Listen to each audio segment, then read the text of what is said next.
Okay, so um hi Kevin, hi Lisa, hi Paul. I would like to start our 30 minutes together with Alana and Miriam just introducing themselves and telling all of us who they are.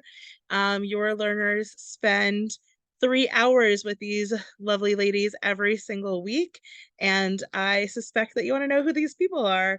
So I'm going to ask them to just start by introducing themselves and telling us about themselves, and then we'll talk about the curriculum and then have some Q&A time. I don't know if you guys decided amongst yourselves. I can go first if you want, Miriam. Hi, I'm Alana. I'm from Pennsylvania. Miriam and I are from the same place, from Bethlehem.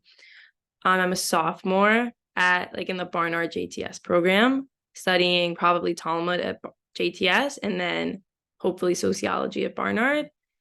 Trying to think a fun fact. Oh, I'm a triplet, which is super fun. It's my go-to fun fact.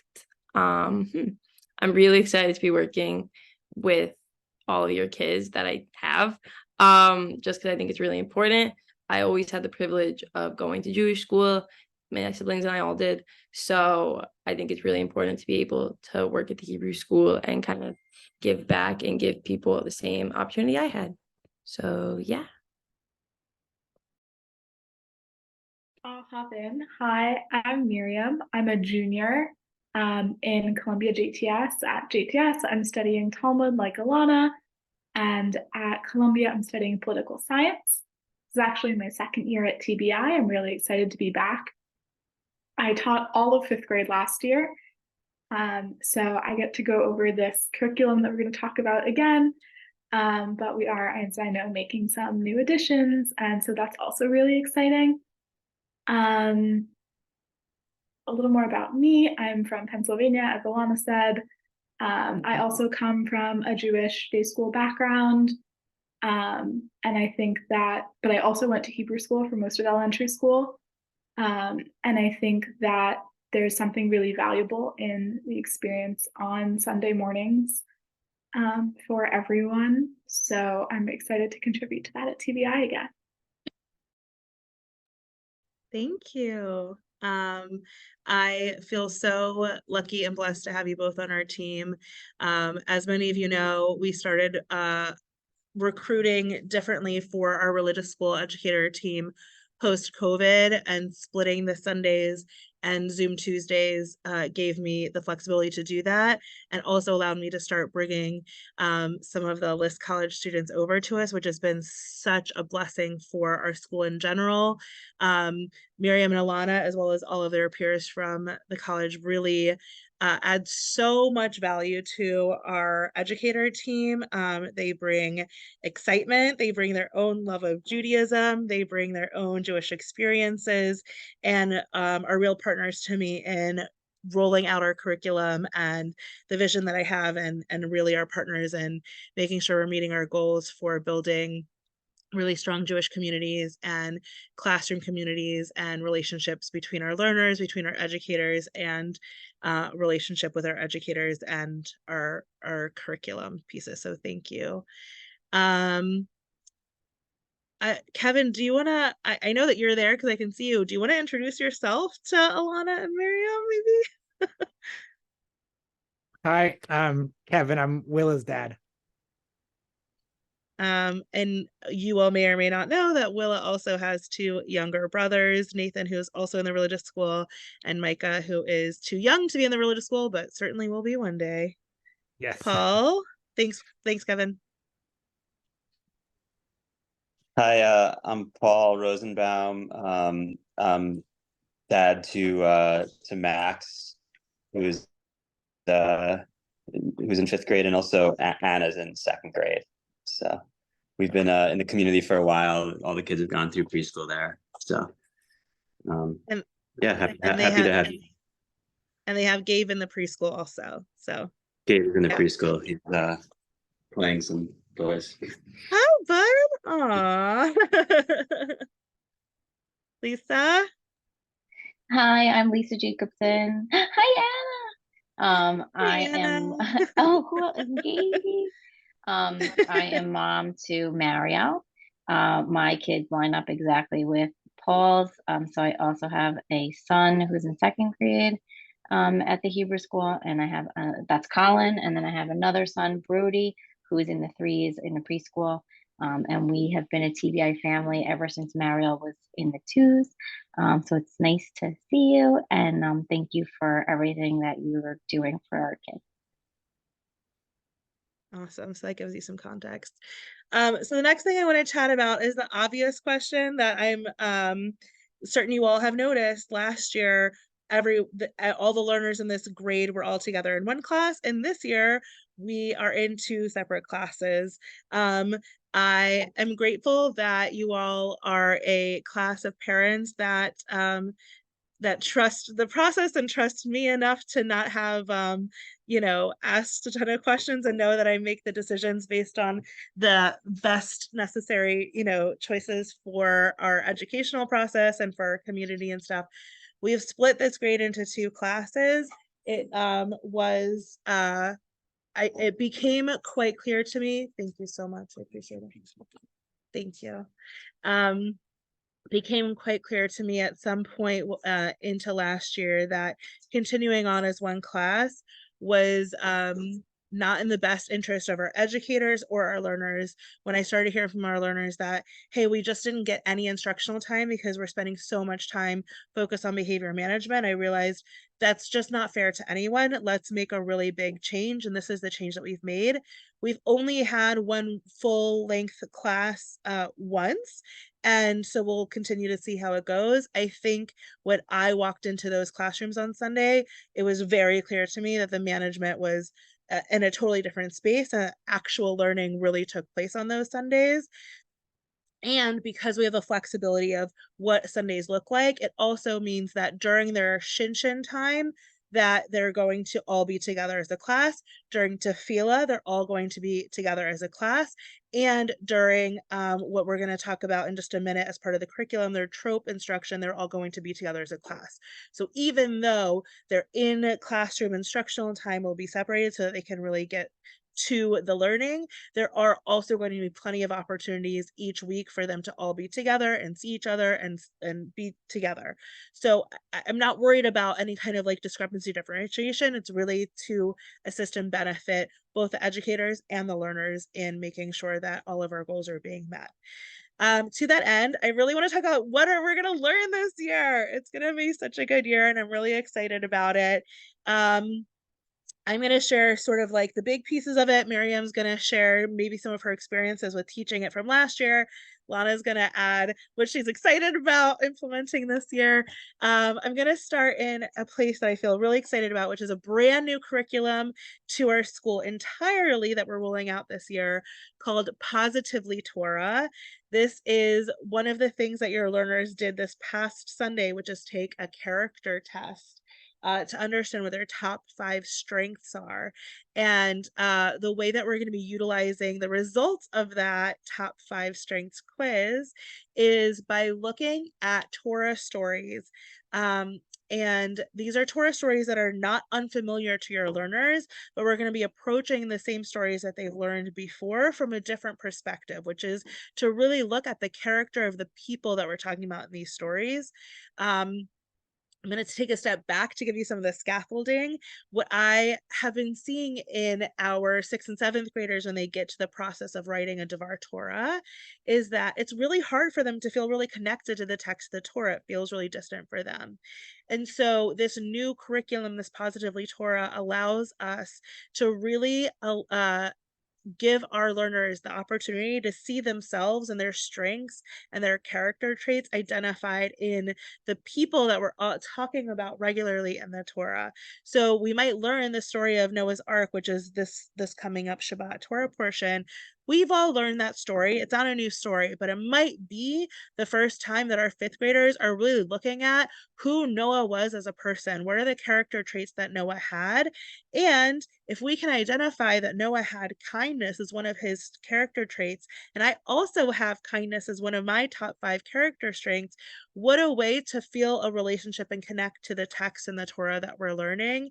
And I really hope that it will allow our learners to feel like this text is much more accessible to them and much more relevant to their lives.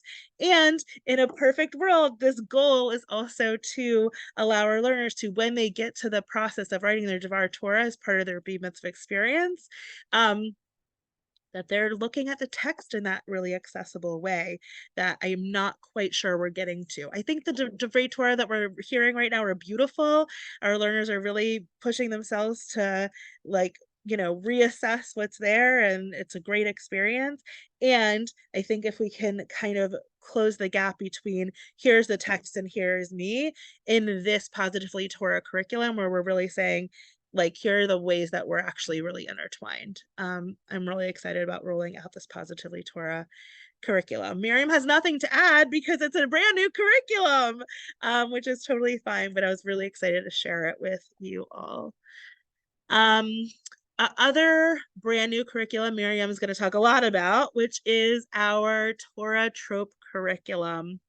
So, as all of you know, I've been really thinking a lot about the entire B'nai Mitzvah experience and really integrating it into, like, all of our learning, starting at and having tefillah and shorashim. I do not want the B'nai Mitzvah preparation experience to be one that is overly burdensome, overly overwhelming, traumatic, which it may have been for some of us in preparation. I don't want it to be about rote memorization. I want it to be about building skills that are that we're able to use again in our entire Jewish lives. We have the absolute pleasure of having Miriam on this educator team, who has had a lot of experience in teaching trope in her I was going to say past life, but we're in the same life. It's in this life. And so we are working with an already created trope curriculum created by Rabbi Miles Cohen, who has created this, like, succession plan of, like, introducing trope and the melodies and all of that. It is something that our community was introduced to through Cantor Grainer many years ago when she started with B'nai Mitzvah tutoring. And I am taking it now a step further in allowing our fifth graders to learn the Torah trope sort of as its own curriculum skill base. What I'm hoping that will allow our learners to do is separate the task of trope from just the shell of B'nai Mitzvah and actually teach it to them as an independent skill that they can utilize again and again and again as Jewish leaders as they continue to mature and grow. I know Torah trope, and therefore I can read Torah whenever I want to read Torah. This is a skill that I have access to. Of course, it also means that the process of B'nai Mitzvah preparation is more simple because it's a skill they already have, and so they're just tapping into that skill when they're preparing for Bar Mitzvah. But my hope and goal is, by introducing it in fifth grade, that just in the same way that, like, Hebrew is a language, we're introducing Torah trope as its own language and it's accessible. Miriam, what would you like to tell our Kitah parents about Torah trope? Sure. First of all, I just want to say I really love working with trope and with people learning trope for the first time. I think it's an experience they kind of don't get very often, and they don't get to learn it as a system. They learn just their parsha, they learn just a short amount, and it's mostly memorization. We're actually going to do, like, where they really will learn the skills and the trope. One thing I do, I teach some B'nai Mitzvah students at other places, and one thing I always do is, once we've learned some of the trope, like some very simple trope that we get to pretty early on, they're then actually able to flip to the first sentence of the Torah and just read it. They, like, after, I don't know, given what pace, probably after 2 months, your children will be able to read the first sentence of the Torah and to then read any other sentence with all of those trope. And we only will just build on those skills, in the sense that I'll encourage you all by the end of the year to flip to a verse in the Torah, point at it, and say, tell me the trope, and your children will most likely be able to do that. And that's such a wonderful skill. They'll hopefully have a lot of confidence going into reading Torah for the first time. And it's a skill that doesn't leave them. They'll be able to read Torah hopefully for many, many, many years. So that's one of the things I love the most about teaching trope. Yeah.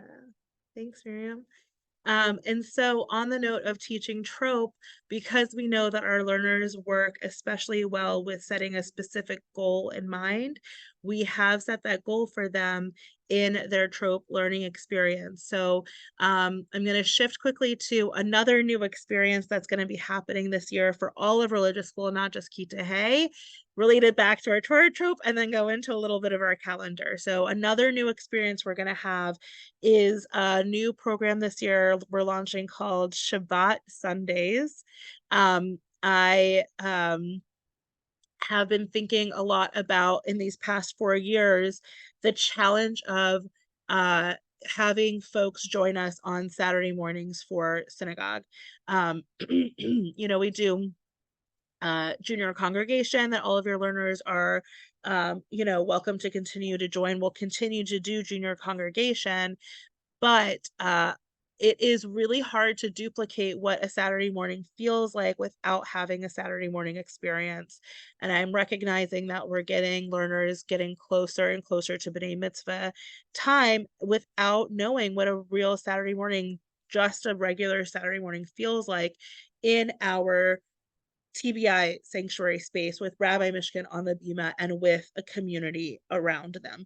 We have a beautiful tefillah curriculum and they're learning the tefillah skills, but without the context, it's really, really hard to sort of like flip all those things in. So we're launching this year something called Shabbat Sundays. Woo! Twice in the year, at the very end of the fall semester and at the very end of the spring semester, we are going to have a Sunday morning where we are entirely going to pretend that it is actually Saturday morning. It will be during our regular religious school time. And on those days, we will invite you to join your family. We will invite you to dress like it is Shabbat. We are going to greet you with a Shabbat Shalom and not a regular Sunday morning Boker Tov. Rabbi Mishkin will be on the Bima, and we are going to do our best to replicate a Shabbat morning experience so that for families that absolutely cannot create an opportunity for being here on a Saturday morning, we're going to give you something that feels as close as possible to a Saturday morning in its stead. That being said, I'm going back to the Torah trope curriculum goal piece, which is that for our spring Shabbat Sunday, this class is going to be reading Torah. Literally, they are going to open the Torah and they are going to read from it. They're going to use the skills that they learn with Mora Miriam with Trope. They're going to spend time on Hebrew Zoom on Tuesdays to practice and rehearse their verses, and they're going to be reading from the Torah. This experience will, I hope, be an impactful and meaningful way for them to take the skills that they're learning and put them into practice. It will also allow the other learners to be impressed with those skills, as they should be. It will allow our younger learners to look forward to the opportunity to read from the Torah. That being said, I want to go next to the calendar. To say that all of our learners in this class have designed their own yads. This is something that we are newly doing in Kitah. We've never done this in Kitah before. We normally do this at the very end of I do have dates, Lisa. I'm going to show you the calendar in just a second. The very end of 6th grade is typically where we've made the yads. It's just like this is our last time right before all the B'nai Mitzvah starting Kitah Zion, and you've made your yads, and that's what you're going to use to read the Torah. Now we're going to make the yads on October 29th. They've already designed them. The beads have been ordered. They will arrive on October 29th. You may have seen an email from me where we're inviting all of the parents to come just for the first hour right at 9 a.m. So at 9 a.m., instead of going to their classrooms, you will come inside at 9 a.m. with your learners to the social hall, where we're going to physically take the beads that they ordered, build them into yads, Then we'll go into the sanctuary with Rabbi Mike and have a little bit of a Torah workshop. But these yads are going to be the yads that they're going to use every single Sunday during Mora Miriam's trope. I'm calling it a trope boot camp because that just sounds like fun and exciting. And they'll use those yads week to week.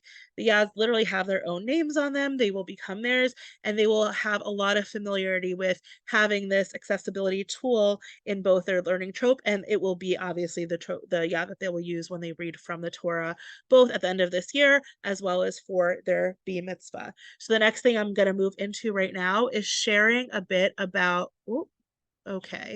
sharing a bit about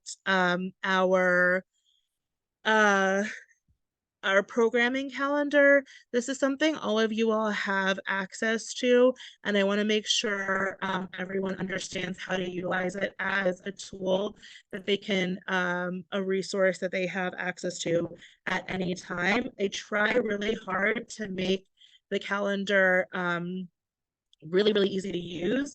So the first thing I did in order to try to make it as easy as possible to use is I made it on a Google Doc, which means that if you ever open it once, it will always be in your drive and easy for you to access and find at any time. Once you open it once, it's always going to be there for you. So I'm just going to share it with you right now really quickly. I'm going to show you a little bit about what is on here and how to use it. So everything is on here, including B'nai Mitzvah, including when we are or are not having religious school, including all of the extra programs that we have going on. If there's anything in blue, like for example, tonight I had a teen program. If there's something in blue, it means that's a clickable link. If you hover over it, it takes you to whatever the link is. In this case, it was the RSVP to sign up for tonight's program for teens. It's also the case that it's there for Community Mitzvah Sunday we have coming up on November 5th. You can open that link and it takes you to the sign up sheet here. All of this stuff here is accessible and linked in that way. If there's a Zoom, if there's a RSVP, if there's anything like that. The two Shabbat Sunday dates that are on the calendar are, the first one for fall semester is Sunday, December 17th. So that's a date that will, again, invite you to come in and join us. And then the day that your learners are going to be reading from the Torah is going to be on Sunday, April 7th. So the end of the spring, near the end of the spring semester, they will already have prepared their verse and know the trope and have rehearsed, and will, as a class, all be reading from the Torah at that Shabbat Sunday morning experience. Other dates that I feel like are important for you all to know, I just clicked on it, but November 5th is our next Community Mitzvah Sunday. We're bringing back Rise Against Hunger. It was a really successful program last spring, and when we had it in the spring, everyone said, please next time can you do it in the fall? We have all these spring activities and sports and my kids can't come because it's right after religious school. Could you try doing it in the fall? We might have more time to do it. Here it is, it's in the fall.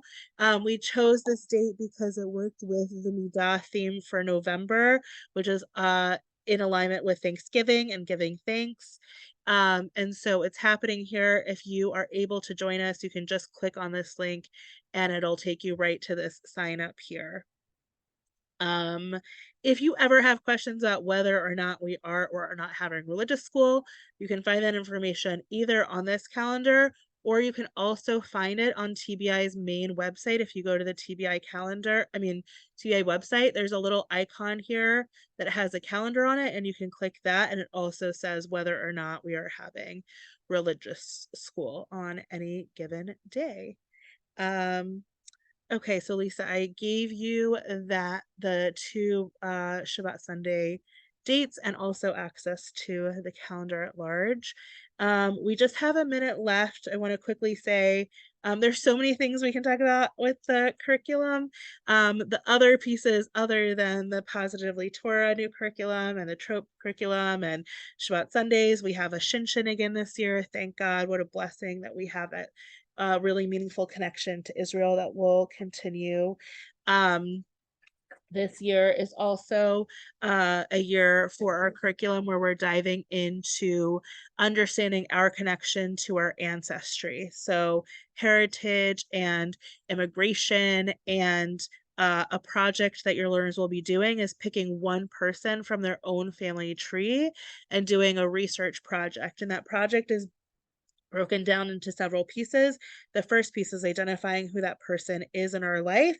One thing that I've encouraged in the past that seems to have been a meaningful impact is, who is somebody that your learner's Hebrew name might be after that they might not know a lot about? This is a really great opportunity to learn more about that person. I know that it is a custom in our tradition to choose someone, but character traits, especially, that we want our learners um, uh, to hopefully see it in our learners that receive that name. It's meaningful for them to know who their namesake is and learn more about them. It could be someone else in your family that has a particularly interesting or meaningful story. So they're going to choose that person, and then they're going to learn skills about how to conduct an interview, an informational interview. We're going to learn those skills, and then they're going to conduct the interview. And the final piece of this storytelling experience, or in this like ancestry experience, is the storytelling aspect, which is a really important skill, not just as a Jewish person, but as a young person, to not just ask questions to hear the answer, but to ask questions in a way that we then become responsible for retelling that story. This is a narrative that we hear a lot in our Holocaust education, that once we hear a Holocaust story, it's our responsibility to be the reteller of that story, make sure the story doesn't die. It's the same thing for our family experiences. Ever the more so, I don't know that much about this person in my family. Now I do know it's my job to make sure that that person's story stays alive and stays relevant and meaningful. That's going to happen in the fall semester. And the spring semester is a really exciting curriculum about Jews around the world. One of the first things I recognized when I came to TBI, it's a very, very beautiful community of welcoming, incredible humans. And also it is not so diverse in its population. And so we're going to take that ancestry piece in the fall. They're all going to notice that their family ancestry flags all land in a really similar place on the world map. And then we're going to say, actually, there's Jews everywhere. Yeah. And we're going to learn a lot about the other Jews in the world and the differences that we have in our traditions and our customs, and the ways that they blend the places they are on the planet and their Jewish experiences, and what that looks like, sometimes through food, which is delicious. Miriam, it is 8:32. I want to wrap up, but I would love for you to add anything that you'd like to share from your experience teaching this fifth grade year last year, and what you're looking forward to this year. Sure. I just had a really great time last year watching them all find out a little bit more about their families. I think they all had fun doing that. We do a couple of different things, as Anya was discussing, with what they learn. So that was definitely one of the highlights, was to hear them talk about different family members. And I'm just excited to do it all again, and to see what else they discover this year. Thanks, Miriam. Alana, do you want to add anything about what you're looking forward to for the year? Yeah, so I mean, I'm a really family-oriented person, so I'm really excited to kind of go through this process with the kids and see how they hopefully will become like their own version of like family-oriented, and to be a part of that and help facilitate it. Thanks, Alana. Kevin, Lisa, Paul, do you all have any questions before we end our little rendezvous? I don't have any questions, but again, I just wanted to thank you all so, so much. Everything you said sounds amazing. I do not have a Jewish day school background. I went to Hebrew school as a kid, and there was absolutely no way that we did like remotely like an eighth of what you guys do. I'm so excited for Mariel and the rest of the fifth graders. I think they're going to have an amazing, amazing, inspirational year. And thank you again for all of your hard work and your dedication. Thanks, Lisa. No questions from me either, but thanks for putting this night together. It was good to put a name with a face and hear about the year. So we're excited too. Awesome. Thanks. Thanks, Paul. The same. Second everything they said. Great. Awesome. Thank you all for making time. I know you all have a lot of kids and a lot of responsibilities. So I really am grateful for you making the time to join us so we could share these 32 minutes together. Thank you. Thank you. Laila Tov. Thank you, Anya. Okay. Thank you. Thanks, Lana.